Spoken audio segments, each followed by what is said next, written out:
দ্বিতীয় অধ্যায় ভাগবত কথা ও ভাগবত ভক্তির মাহাত্ম্য, এই নিয়ে আমরা আলোচনা করব আজ। তাই শুধু দর্শক মণ্ডলী ও শুধু ভক্তিমতী মায়েদের চরণে আমার শতকোটি দণ্ডবত। আপনারা একটু মনোযোগ সহকারে শুনবেন যে ভক্তি কিভাবে হবে, কাহার ভক্তি করা উচিত, এই ভক্তি করলে লাভ কি, এইরকম কিছু তত্ত্ব কথা বা ভাগবত কথা আজ আপনারা আস্বাদন করবেন। তাই সর্বপ্রথমে মঙ্গলাচরণের একটি শ্লোক দিয়ে আমরা আরম্ভ করব। সবাই হাত জড়ো করুন। জং প্রভজন্তমনুপেতমপেতকিতম দৈপায়ন বিরহ কাতর আজুহব পুত্রেতি তন্ময়া তয়া তরহ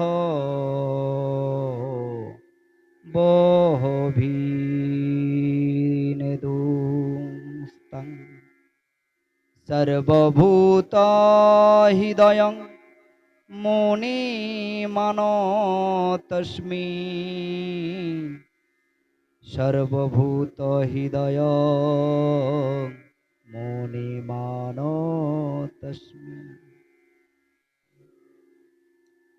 জং প্রপজন্তে মনু পেতমপেতকিতম। জন্ম হওয়া মাত্রই আমার সুখদেব গোস্বামী পাদ মায়াকে তিনি না জড়িয়ে তিনি জন্ম হয়ে 16 বছর বয়সে দিগম্বর অবস্থা ছুটে চলেছে, জঙ্গলের পানে ছুটতে ছুটতে যাচ্ছে। আর পুত্রের এমন অবস্থা দেখে দ্বৈপায়ন বেদব্যাস মনে মনে করলেন, হে পুত্র, তোমার একটা কর্তব্য রয়েছে, আমি তোমার পিতামাতা, আমরা পিতামাতা, আমাদেরকে তুমি সেবা যত্ন দেবে, দাঁড়াও পুত্র, দাঁড়াও দাঁড়াও। কিন্তু তিনি দাঁড়াচ্ছেন না, তিনি সজা ছুটে যাচ্ছে। এই জন্য বলছে জং প্রভজন্ত মনুপেতম কীর্তকিতম, যেই দিন জন্ম হলো তারপরে তিনি বৈরাগ্য নিয়ে ছুটে চলে যাচ্ছে। আর দ্বৈপায়ন ব্যাস বিরহ কাতর আজুহব, তিনি চেয়েছিলেন যে পুত্রকে কাছের পেয়ে পুত্র আমার কথা শুনবে, পুত্র আমার সেবা করবে, পুত্র এই পৃথিবীতে থাকবে, আমার সঙ্গে থাকবে, এটাই তার আশা। সব পিতামাতারই এমন আশা হয়। কিন্তু সুখদেব গোস্বামী পাদ জানে যে সংসার একটা আঠালো চিটের মতো, এক হাত ছাড়াবে আরেক পায়ে জড়িয়ে যাবে, পায়ে ছাড়াবে তো আবার সারা শরীরে জড়িয়ে যাবে। এ মোহ থেকে ব্রহ্মাদি দেব পর্যন্ত বেরোতে পারে না, আর মানুষ তো কা কথা। তাই তিনি ভয়ে ছুটে পালাচ্ছে, না না পিতা, আমি এই মায়াবদ্ধ সংসারের মধ্যে আর জড়াতে চাই না, তুমি আমাকে ছাড়ো। বলছে আমি তোমার বাবা। বলে কত জন্মকালের বাবা তুমি? 84 লক্ষ স্থাবর জঙ্গম জলজ খেচর, মানুষ 4 লক্ষ মাত্র। কোন লক্ষের জন্ম, কোন লক্ষের তুমি বাবা? তাই তিনি আকুর কাতলে চলে যাচ্ছেন। আর অমন সময় পুত্রেতি তন্ময়াতহ তরহ ভিদেনুস্থান, তিনি পুত্রের জন্য যেন হাহাকার ফেলে বলছে, সুখদেব দাঁড়াও, সুখদেব দাঁড়াও। কিন্তু সুখদেব দাঁড়াচ্ছে না, তিনি চলে যাচ্ছে। তাং সর্ব হৃদয়ং মণি মানতস্মি। আমাদেরই একমাত্র সংসারে আমরা মনে হয় মনে করি যে পুত্র শোক, পুত্রী শোক, আর পুত্রের ভালোবাসা, পুত্রীর ভালোবাসা এসব আছে। মুনি ঋষিদের মধ্যে নেই? সবার মধ্যে আছে। এই আশালতার বীজ সবার মধ্যে পরিপূর্ণ। তাই সেই মায়া অতীত করে যিনি চলে যাচ্ছেন বৈরাগ্য ধর্ম নিয়ে, সেই প্রভুপাদ সুখদেব গোস্বামী পাদযুগলে শতকোটি বন্দন, শতকোটি বন্দন। শ্রী গুরু নিতাই গৌর প্রেমানন্দে হরি হরি।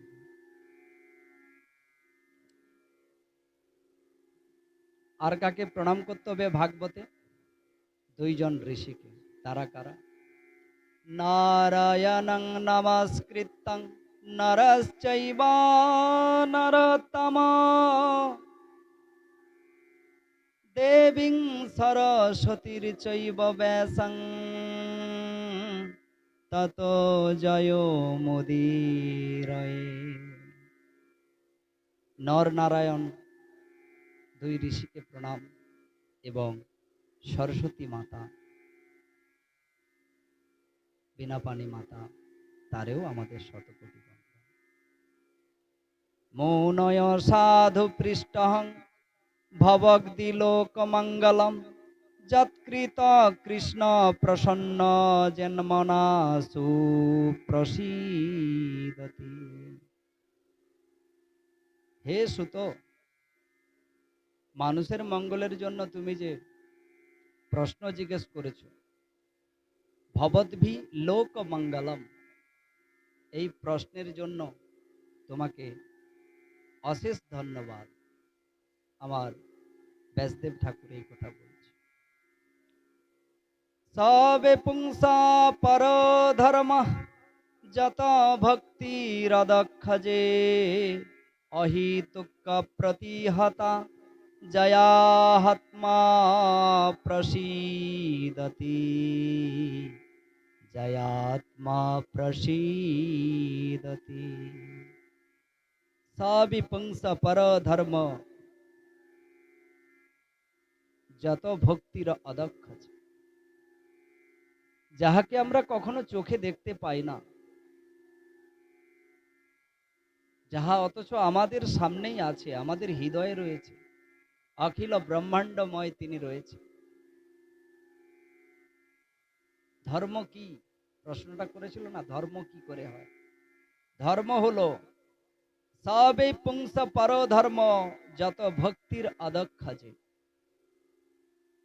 একমাত্র ধর্ম হলো ভক্তি তৈরি করা, ভক্তি হওয়া ছাড়া আর কোনো কিছু তার কাজে লাগে না। কারণ সেই অদক্ষজকে, যাকে চোখে দেখা যায় না, অদক্ষজ, সেই অদক্ষজকে দর্শন করা, তার যুগল মূর্তি দর্শন করাই হলো ভক্তির মূল লক্ষ্য। কিন্তু তার জন্য থাকা কি চাই? ভক্তি। রান্না বান্না অনেক করেন, কি মায়েরা রান্না বান্না করেন? তো রান্না বান্না অনেক করলেও, অনেক মশলা দিলেন, অনেক তেল নুন দিলেন, অনেক কিছু করলেন, কিন্তু লবণ না দিলে, যেমন তরকারি সবজি কোনো কিছুই ভালো লাগে না, স্বাদ হয় না, তেমনি পূজা করেন, পার্বণ করেন, বড় অট্টালিকা মন্দির বানান, যাই কিছু করুন না কেন, চোখের নয়ন জলে ভিজিয়ে যতক্ষণ না পর্যন্ত কৃষ্ণ চরণে অদক্ষজে, মানে যাকে চোখে দেখা যায় না, আর সবাইকে তো দেখা যায়, আমরা সবাইয়ের স্মরণ নেই যাদেরকে দেখা যায়, পিতা মাতা ভগ্নী গিন্নি সবাইকে দেখা যায়, তাদেরকে আমরা আশ্রয় করে বেঁচে আছি। কিন্তু অদক্ষ চোখে দেখতে হলে চোখ বন্ধ করে তুলসী দলপত্র আর একটু চোখের জল দিয়ে তাকে চোখ বুঝিয়ে, অর্থাৎ যা চোখ বন্ধ করলে দেখা যাবে যাকে, তাহাকে দেখিবার জন্য অদক্ষজ। আর কি? অহিতুক্কা অপ্রতিহতা যাহাত্মা প্রসীদতি। অহেতুককে ভক্তি থাকা চাই তার প্রতি। যেমন অক্সিজেন ছাড়া মানুষ বাঁচতে পারে না, মা ছাড়া শিশু যেমন এক মুহূর্ত কাল কাটাতে পারে না, অন্ন ছাড়া কলিযুগের অন্নগত প্রাণ যেমন চলে না, অহিতুক্কি ভক্তি, সেই অহিতুক্কি, হে ঠাকুর তুমি ছাড়া আমাদের চলবে না, তুমি ছাড়া আমাদের আর কেউ নেই, এই অহিতুক্কি অপ্রতিহত্তা, আর কোনো কিছু নেই, ভগবান তুমি ছাড়া আর কেউ নয়, এই তার নাম হলো ভক্তি। এই ভক্তি সম্পূর্ণ হলেই তবেই হবে অদক্ষজ, যাকে দেখা যায় না তাকে আমরা দর্শন পেতে পারি। তখন তো প্রশ্ন জাগবে যে আমরা তো অনেক দেবদেবী রয়েছে হিন্দু ধর্মের মধ্যে, ৩৩ কোটি, নাকি? ৩৩ কোটি দেবদেবীর মধ্যে কার উপাসনা করব? গণেশের উপাসনা করব, কার্তিকের উপাসনা করব, দুর্গার উপাসনা করব, শিবের উপাসনা করব? কার উপাসনা করলে কি পাওয়া যাবে সেই ব্যাপারটি যদি জানতে পারেন তাহলে আপনি সেইটি উপাসনা করুন। যেমন আপনি খুব সৌন্দর্য রূপ চাও, তাহলে ইন্দ্রের পূজা করো, ইন্দ্রর রম্ভা অস্পরা এসব রয়েছে তাদের পুজো করো, আপনার রূপ সৌন্দর্য বাড়বে। লক্ষ্মী মাতার পুজো করো, ধনৈশ্বর্য বাড়বে। দুর্গা পুজো তুমি যত করবে, দুর্গা তোমার কি দুর্গতি বিনাশ করবে। তোমার যত অমঙ্গল আগের দিকে রয়েছে সেগুলি দুর্গতিগুলিকে তিনি বিনাশ করে দিতে পারবে। আর এইসব দেব দেবীকে প্রার্থনা করার সময় আমরা কি বলে থাকি? ধনং দেহি, পুত্রং দেহি, যশং দেহি। একবার বলে দেখবেন মুক্তিং দেহি, সঙ্গে সঙ্গে যে হাত তুলেছিল হাতটা পেছন দিকে সরিয়ে দেবে, না বাবা, মুক্তি দিতে পারবো না, কারণ মুক্তিটা আমাদের গোডাউনে নেই। উদ্ধার এই মর্তলোক থেকে পুনরপি জননম পুনরপি মরণম জননী জঠরে শয়নম, এখান থেকে বেরিয়ে যাওয়ার রাস্তা আমাদের কাছে নেই। তুমি কত ধন সম্পদ মণি মাণিক্য চাও, যশ খ্যাতি মান পদ প্রতিষ্ঠা সব আমরা দিতে পারবো, কিন্তু মুক্তি দিতে পারবো না। যেমন দেখবেন মিষ্টি দোকানে, ময়রার দোকানে গেলে আপনারা কি বুঝতে পারবেন? পরোটা দাও, পরোটা দেওয়া হলো, তুমি মোগলাই পরোটা খাও, পিঠা পরোটা খাও, লুচি খাও, যা কিছু বেসন দ্বারা তৈরি তো সিঙ্গাড়া খাও, যা কিছু গমের ময়দা দ্বারা তৈরি তো সেই কিছু বস্তু তুমি খেয়ে নাও। কিন্তু দোকানদারকে বলবে যে ময়দা বিহীন পরোটা দাও, ময়দা বিহীন রুটি দাও, ময়দা বিহীন আমাকে লুচি দাও, গমবিহীন। পারবে? কারণ ময়দা, লুচি, পরোটা যা কিছু তৈরি হয়েছে কোথা থেকে তৈরি হয়েছে? গম থেকে। গম মানে কি? ময়দা। গম থেকে ময়দা। তাহলে ময়দা থেকে পরোটা, লুচি আর পুরি, সিঙ্গাড়া বিভিন্ন রকমের সব তৈরি হয়েছে, কিন্তু মূল বস্তুটি কি হলো? ময়দা। ময়দা বাদ দিয়ে দিলে যেমন ওগুলো পাওয়া যায় না, তেমন মূল এই বিশ্ব ব্রহ্মাণ্ডের মালিক অধিকর্তা রয়েছে, তিনি হলেন গোবিন্দ। এত চংস কলাপংস কৃষ্ণস্তু স্বয়ং ভগবান স্বয়ং। আর সবে ভিত্ত, যারে যেমন নাচায় তেমন করে নিত্য। যেমন একটা মালাকার, তিনি সুন্দর সুতায় সুন্দর সুন্দর ফুল দিয়ে সুন্দর করে মালা তৈরি করতে পারে, যেমন একটা গীতিকার সুন্দর করে গীত রচনা করতে পারে, তেমন আমার গোবিন্দ। পবনকে বলছে তুমি বিন্দু বিন্দু ভাবে বতন, বিন্দু বিন্দু বিন্দু বিন্দু ভাবে বৃষ্টি বর্ষণ করো। আকাশকে বলছে তুমি সুন্দর ছত্রের মতো থাকো। সূর্যকে বলছে তুমি যেখানে যতটা পরিমাণ তাপের দরকার ততটা দাও। সবকে কাজ করিয়ে চলাচ্ছে কে? প্রাণ গোবিন্দ। একলি ঈশ্বর তিনি, আর সবে ভিত্ত, তার কর্মচারী, তার নির্দেশ অনুযায়ী সবাই কর্ম করে যাচ্ছে। তবে কর্মচারীর কি কোনো পাওয়ার নেই? আছে। যেমন এই ভারতবর্ষের মধ্যে কোনো যদি অপরাধীকে একমাত্র রক্ষা করতে পারে, সে হলো কে? রাষ্ট্রপতি। রাষ্ট্রের যিনি পিতা, তিনি চাইলে একটা হত্যাকারীকে পর্যন্ত মুক্তি দিতে পারে, কিন্তু আর অন্য কেউ এটা পারে না। অনেক প্রার্থনা করলে রাষ্ট্রপতি শেষ পর্যন্ত, যে 18 বছরের উর্ধ্বে ছেলেটা 19 বছরে একটা না জানতে ভুল করে ফেলেছে, তার পিতামাতা যদি খুব রিকোয়েস্ট করে, হয়তো রাষ্ট্রপতি তাকে একবার ছাড় দিতে পারে। কিন্তু অন্য অন্য কোনো মন্ত্রী পদে, এমনকি প্রধানমন্ত্রী, গৃহমন্ত্রী, রাজ্যমন্ত্রী, কেউ পারবে না এই নির্দেশে হাত চালাতে, এই রুলে কলম চালাতে। তাহলে কে পারবে? রাষ্ট্রপতি। সেইভাবে এই বিশ্বমণ্ডলে যত কিছু রয়েছে দেব দেবী, তারা পূজা অর্চন বন্দন আমরা করে চলেছি, তাদের পূজা অর্চন বন্দনের মধ্যে আমরা যা চাচ্ছি তাই দিচ্ছে, কিন্তু মুক্তি আর উদ্ধারের কথা বললে তারা বলবেন না, ও আমাদের অধীনে নেই, ওর মালিক একমাত্র এ তো চাংস কলাপংস কৃষ্ণস্তু স্বয়ং ভগবান।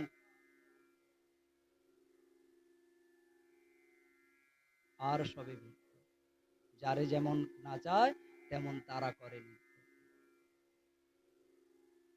পৃথিবীতে ভোগ চাও, বাসনা চাও, কামনা চাও, তো যত রাস্তা যত মত রয়েছে দেবদেবীর পূজা করে যাও। আর যদি বলো না এই মর্ত লোক থেকে উদ্ধার পেতে চাই, মর্ত লোক কাটিয়ে বাইরে বেরিয়ে যেতে চাই, তাহলে তোমাকে গোবিন্দ পুজো করতে হবে, তাহলে তোমাকে সেই প্রাণ কৃষ্ণ গোবিন্দের চরণ আশ্রয় করতে হবে। তাই শ্লোকে বলছে কি, বাসুদেব ভববতী ভক্তি যোগ প্রয়োজিত জনাতস্যু বৈরাগ্য জ্ঞানশ্চ যদ অহিতুক্কেকম। তুমি একমাত্র গোবিন্দ বাসুদেব, মানে বাসুদেব, যিনি ইন্দ্রকে, সূর্যকে, বরুণকে, হুতাসনকে, সব মর্তবাসীকে বাস করার মতো জায়গা দিয়েছে, তিনি হলেন বাসুদেব। সেই বাসুদেবের ভজন সাধন করাই আমাদের মূল লক্ষ্য। তাই সেই প্রাণ গোবিন্দ, তিনি দয়াল, তিনি দয়াল। এই জন্য তো বলছে, হা কৃষ্ণ করুণার সিন্ধু দীন বন্ধু জগৎপতে। এই জগতের পুরো পতি তিনি। গোপেশু গোপিকা কান্ত রাধা কান্ত নমস্তে।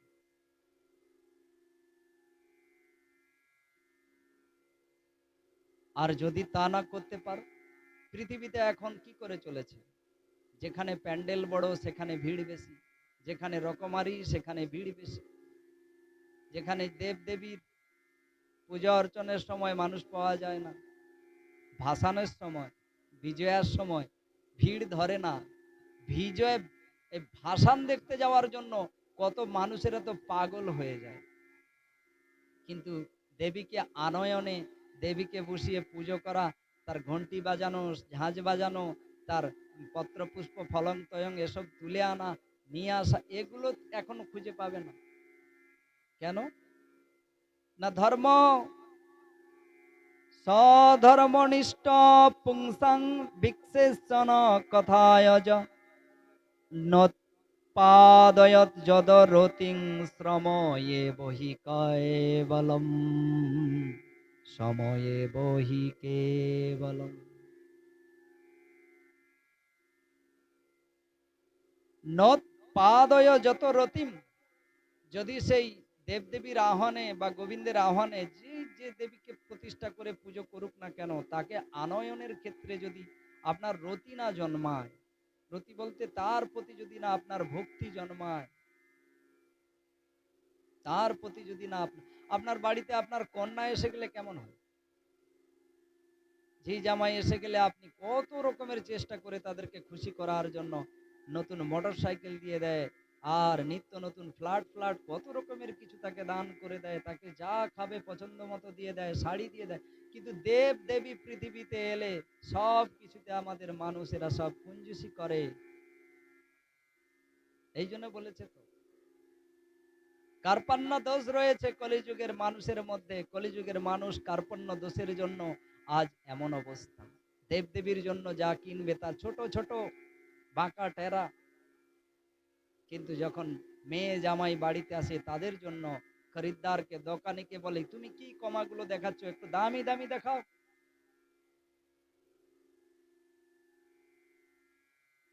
যদি ভালো না বাসবে তারে নিয়ে আসবে কেন, তারে কেন বন্দনা করে ডাকবে যদি না ভালোবাসবে? দুর্গা মায়ের প্যান্ডেল হয় ৮০ ফুট উঁচু, বিভিন্ন রকমের কারুকার্য, মানুষ হাঁ কেড়ে শুধু কারুকার্য দেখে, দুর্গা দেবীর দিকে আর পেছন ফিরে কেউ তাকায় না। মায়ের অঞ্জলি বন্দনা যখন হয়, মাকে যখন একত্রে সবাই মিলে দুর্গ দিনাশ করার জন্য হাতে পুষ্প নিয়ে পুষ্পাঞ্জলি দেয়, তখন অর্ধেকে তো শুধু মোবাইল ধরে থাকে, পুষ্প কেউ ধরে না। এই ভঙ্গিমাগুলো কি হচ্ছে? এগুলিকে দেবীকে তুমি, দেবাকে তুমি ডেকেছো বটে, কিন্তু তোমার ভক্তি জন্ম না। ভক্তি না জন্ম হলে তোমার কোনো লাভ হবে না।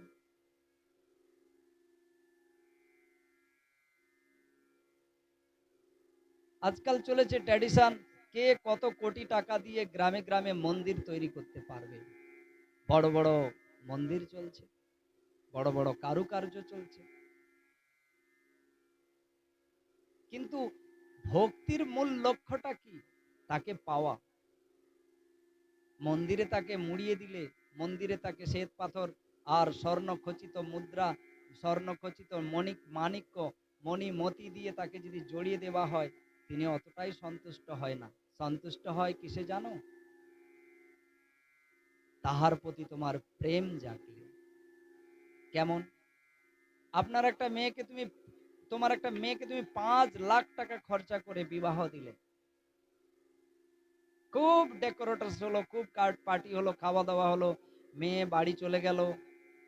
3 দিন পর মেয়ে বাড়ি থেকে ফিরে এসে কান্নাকাটি করছে বাপের বাড়িতে, বাবা জামাইটা ভালো না। কেন? দিন রাত মদ খায়, বিড়ি খায়, গাঁজা খায়, আমায় মারধর করে। তাহলে তুমি যে 5 লাখ 10 লাখ টাকা খরচা করেছিল, ওটা কি হলো তোমার? শ্রম এবহি কেবলম, শুধু পরিশ্রম মাত্র হলো, কোনো কিছু লাভ হলো না।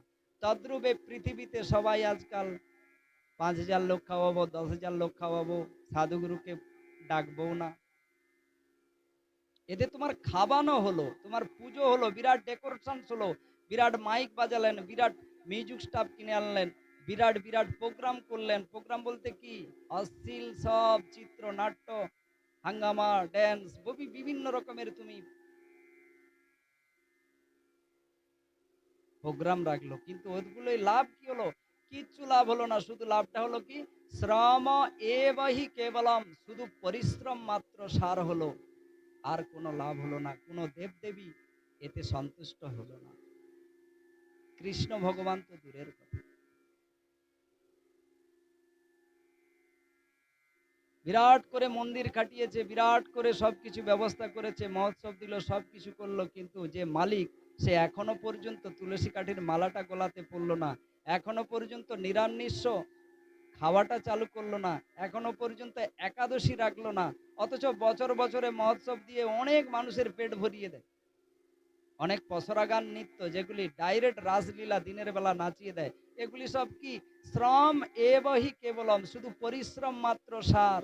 এই জন্য ভাগবত বলছে, কলিযুগে ধর্ম হয় যত কলে, ভাগবত বলছে সব ছলে, মধ্যস্থ শুধু ভাগবত মহাপুরাণ, এছাড়া অন্য কোনো কিছু নয়। কলিযুগে ভাগবত বাদ দিয়ে, মহাপ্রভু বাদ দিয়ে আর যত অনুষ্ঠান হয় সব ছল চাতুরি, কে কতটা নিয়ে যাবে তার ধান্দাই চলে। এগুলি হলে কি হবে? শ্রম এবহি কেবলম। এই জন্য শ্লোকটায় বলছে কি? নত পাদয় যত্রতিম, যদি না তোমার দেবদেবী আনহেনে রতি হয়, যদি না প্রেম ভক্তি আসে, তাহলে শ্রম এবহি কেবলম, শুধু তোমার পরিশ্রম মাত্র সার হলো, আর কিছু হলো না। আর মহাজনী ভাষায় বলছে, হস্তি স্থান যথা। হাতি কি করে? ধুলায় স্নান করে, আবার একবার গিয়ে গঙ্গার জলে পড়ে গিয়ে সুন্দর চকচকে স্নান করে, উঠে এসে আবার ধুলায় পড়ে যায়। তেমনি আমরা বছরে বছরে শুধু অনুষ্ঠান করে চলেছি, দেবদেবীর পুজো করে চলেছি, কিন্তু নিজেরা ভক্তির একটুকু আচরণ করছি না, নিজেরা মানুষ হবার চেষ্টা করছি না, নিজেরা সেই পথে চলার চেষ্টা করছি না। তাহলে শ্রম এবহি কেবলম, শুধু পরিশ্রম মাত্র, টাকা বৃথা গেল। যেমন কন্যাকে অনেক করে বিয়ে দিলে, জামাই যদি না ভালো হয়, কন্যাকে বিয়ে করার জন্য, বিয়ে দেওয়ার জন্য যত খরচা করেছেন আপনি, অনুষ্ঠান করেছেন, সেগুলি যেমন বেকার হয়ে যায়, তেমনি এই বড় বড় দেব দেবী পুজো করা, ডেকোরেশন করা, যাই কিছু করেন না কেন, আপনি যদি না এই ভক্ত হতে পারেন, আপনি যদি না কৃষ্ণ কথা মুখে বলতে পারেন, আপনি যদি না একাদশী রাখতে পারেন, আপনি যদি না নিরামিষ খেয়ে সাধুগুরু চরণাশ্রয় করতে পারেন, তাহলে এগুলিকে বলা হয়েছে, ভাগবত বলছে, শ্রম এবহি কেবলম, শুধু পরিশ্রম মাত্র। শীঘ্র নিতাই গৌর প্রেমানন্দে, হরি হরি বল। ধর্মস্য আপবর্গস্য নার্থার্থयो কল্পতে, নার্থাত্ব ধর্মকান্তস্য কাময় লভহি স্মৃতি। কি বলছে? ধর্মস্য অপবর্গস্য নার্থ অর্থায় কল্পতে, নাথার্থ ধর্মে কান্তস্য কাম লবে হি স্মৃতি। এটা একটা গুরুত্বপূর্ণ শ্লোক বলেছে। যদি ধর্ম করে তোমার মধ্যে এই 5টি লক্ষণ না যদি দেখা যায়, তাহলে তোমার ধর্ম হলো না। সেটা কি না? অপবর্গস্য। অপবর্গস্যটা কি?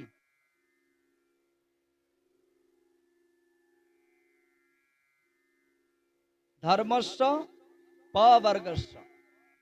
অপবর্গস্য। পতে কি আছে? প, ফ, ব, ভ, ম।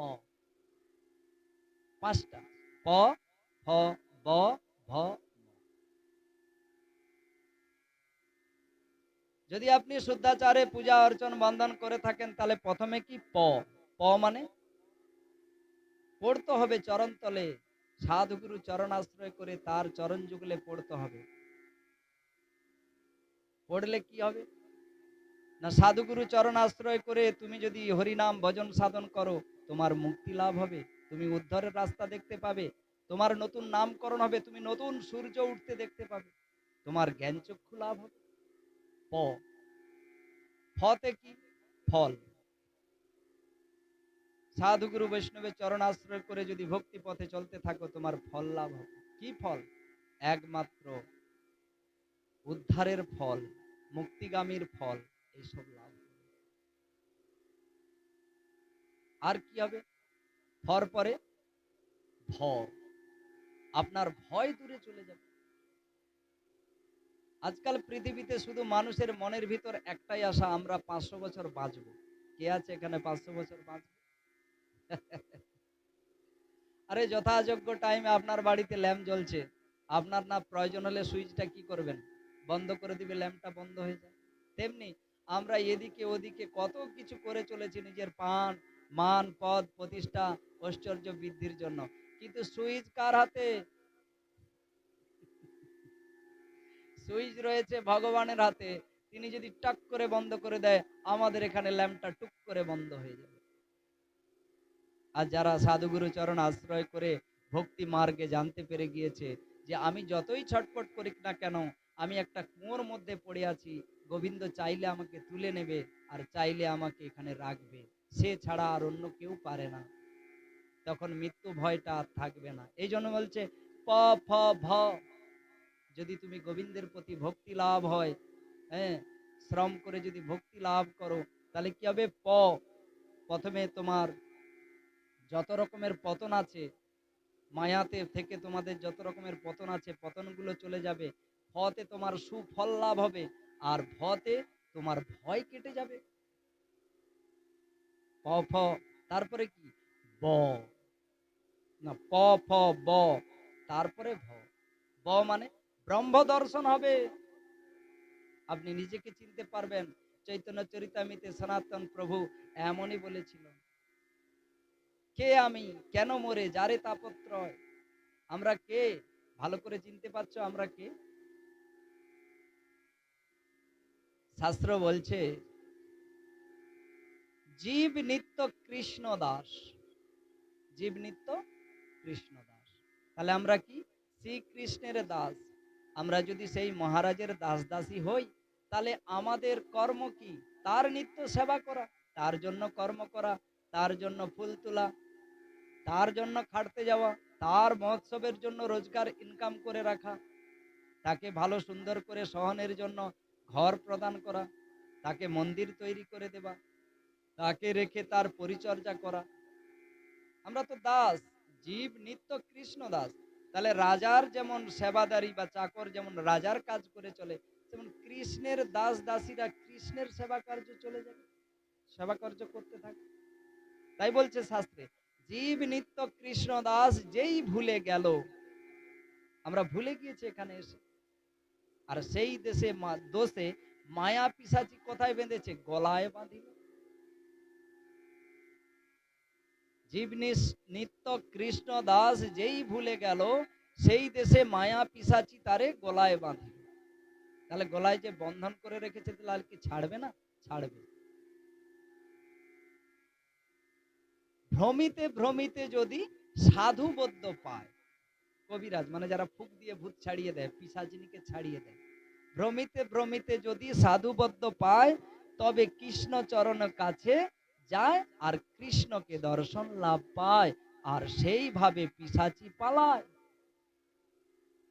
কৃষ্ণ এসে গেলে হৃদয়ের মধ্যে, ভক্তি এসে গেলে হৃদয়ের মধ্যে, মায়া পিশাচি ধীরে ধীরে তার রাস্তা কমিয়ে নেবে, যে একে আর হবে না, কারণ এ কৃষ্ণের দাস দাসী হয়ে গিয়েছে। তাই আমরা কারা? জীব নিত্য কৃষ্ণ দাস, কৃষ্ণ ভগবানের আপনারা আমরা দাস দাসী, তার নিত্য কর্ম করাই আমাদের মূল উদ্দেশ্য। কিন্তু আমরা ভুলে গিয়েছি, কার জন্য? মায়ায় পড়ে গিয়ে। যেই ভুলে গেল সেই দোষে আমাকে কারাগারে বন্দি করেছে কে? দুর্গা, দুর্গতে বন্দি করে রেখেছে, আমাদের খাটাচ্ছে, আমাদের কাঁদাচ্ছে, কখনো হাসাচ্ছে। দণ্ডজনে রাজা যেরকম নদীতে চুবায়, একটা চোর অপরাধীকে ডুবিয়ে তুলে আর তাকে শাস্তি করে, সেইভাবে আমাদেরকেও শাস্তি করে চলেছে। সংসার বিষানলে দিবানিশি হিয়া জলে, জুড়াইতে না হইল উপায়। তাহলে এখানে শ্লোকে কি বলছে ভাগবতে? নার্থস্য ধর্মস্য অপবর্গস্য অপবর্গস্য পবর্গস্য নার্থার্থায় কল্প। অর্থাৎ প বর্গের মধ্যেই সব আছে। প্রথমে প, প মানে আর তুমি পড়বে না, পতিত হবে না, সাধুগুরু চরণ আশ্রয় করে নিয়েছো। ফ, ফ মানে তোমার ফল লাভ হবে, তোমার মধ্যে ভক্তি ফল ধরবে। ব মানে ব্রহ্ম দর্শন হয়ে যাবে। আর ভ মানে তোমার মৃত্যু ভয় দূরে চলে যাবে। সাধুগুরু বৈষ্ণবরা মৃত্যুকে ভয় করে না, জানে তারা যখন তিনার ইচ্ছা হবে আমাকে নিয়ে নেবে, আমি কিছু করতে পারবো না। যত ভেলুড় যান আর যত কলকাতায় পিজিতে পড়ে থাকুন, তার যখন ইচ্ছা হবে, আরে তা না হলে ডাক্তারের মৃত্যু হয় কেন? ডাক্তারের তো অর্থ আছে, ডাক্তারি বিদ্যা জানা আছে, কিন্তু সুইচ আছে গোবিন্দের হাতে। শ্রীগুরু নিতাই গৌর প্রেমানন্দে। তাহলে প, ফ, ব, ভ, ম। ম মানে মৃত্যুটা তোমার সুন্দর হবে তুমি যদি ভক্তি চরণ আশ্রয় করো। এক একজন মানুষ মরে যায়, এই বড় হাঁ কেড়ে মরে যায়, সে হাঁ দেখে ছোট ছেলে মেয়েরা চিৎকার করে ছুটে পালিয়ে যায়। কেন? তার এখনো লোভ আশা রয়ে গিয়েছে। এত ভোগ পাওয়ার পরেও তার মনের ভোগ বাসনা কাটে না।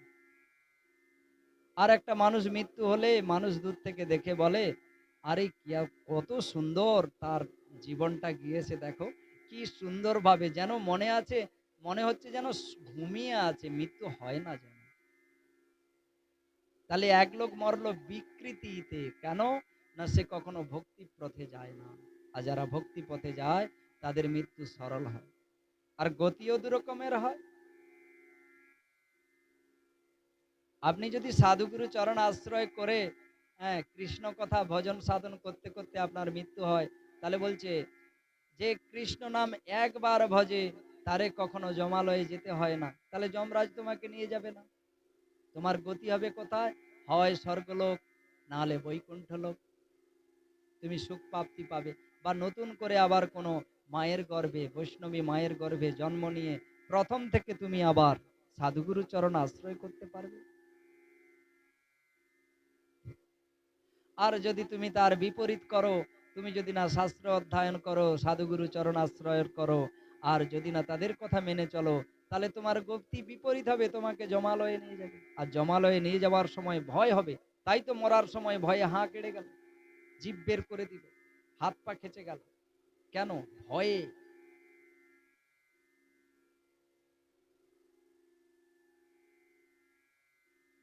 তাহলে প, ফ, ব, ভ, ম, মরণটাও তোমার খুব সুখের হবে। তুমি যেমন গেলে, আবার তুমি সুন্দরভাবে চলে আসবে, আবার তুমি কৃষ্ণ কথা ভজন সাধন গাইবে। এই জন্য শাস্ত্রতে বলছে যে ধর্মস্য অপবর্গস্য নার্থার্থায় কল্পতে। এ করলে কি হবে? না কামস্যন ইন্দ্রিয়াণি প্রীত লাভ যাবতে যাবতা জীবস্য তত্ত্ব জিজ্ঞাসানার্থ যথেষ্ট কর্ম। তাহলে মানুষ জীবিত থাকতে চায় কেন? জীবিত থেকে মরণকে ভয় থেকে জয় করলো। মানুষ জীবিত থাকলে কি পাবে? না জীবিত থাকলে কি হবে? না জিজ্ঞাসা, তত্ত্ব জিজ্ঞাসা। আপনি তত্ত্ব জিজ্ঞাসা করতে পারবেন, আপনি তত্ত্ব বুঝতে পারবেন যে আমি কে, কেন মরে যারে তাপত্রয়। আমি হলাম সেই নিত্য কৃষ্ণদাস। আমি ভুল গলিতে ঢুকে যাওয়ার জন্য আমাকে মায়া পিশাচি বন্ধ করে রেখেছে, আর বন্দি করে সেই কারখানায় বন্দি করে আমাকে খাটাচ্ছে। আমার পদ উন্নতি হওয়ার কথা ছিল, আমার গোলকধামে পৌঁছানোর কথা ছিল, পথ ভুলে গিয়েছি। রাজা যেমন চোরগুলোকে জলে নদীতে ডুবিয়ে ডুবিয়ে শাস্তি দেয়, তেমন আমাকে মায়া দেবী কখনো কুকুর, শূকর, মুরগি বিভিন্ন রকমের চৌবাচ্চাতে ডুবিয়ে ডুবিয়ে জন্ম দিচ্ছে, জনিপ্রাপ্ত হচ্ছে। কিন্তু বেঁচে থাকা তো এ উদ্দেশ্য নয়। বেঁচে থাকা এই জন্য বলছে মানুষ রূপটা বা বিগ্রহটা একবারে দেবতার স্বরূপ, ভগবানের যা রয়েছে মানবেরও তা রয়েছে। শুধু 64 কলা সম্পূর্ণ ভগবানের যা রয়েছে আমাদের তা নেই। কিন্তু তাকে খোঁজা, অদক্ষজ, যাকে দেখা যায় না তাকে খোঁজা, তার প্রতি প্রেম ভক্তি লাভ করা, তাকে সবকিছু জানানো, তার প্রতি সহায় হওয়া, এগুলি মানুষ পারে, জীব জন্তুরা গাছপালারা পারে না। তাই তত্ত্ব জিজ্ঞাসা, যদি মানব হয়ে তুমি বেঁচে থাকতে চাও, সব সময় তোমাকে তত্ত্ব জানতে হবে। তত্ত্বটা কি? না আমি কি কারণে এসেছি, আমার কর্তব্য কি, আমাকে কি করে এখান থেকে বেরিয়ে যেতে পারবো, তার রাস্তা দেখা। এটাই হলো তত্ত্ব জিজ্ঞাসা।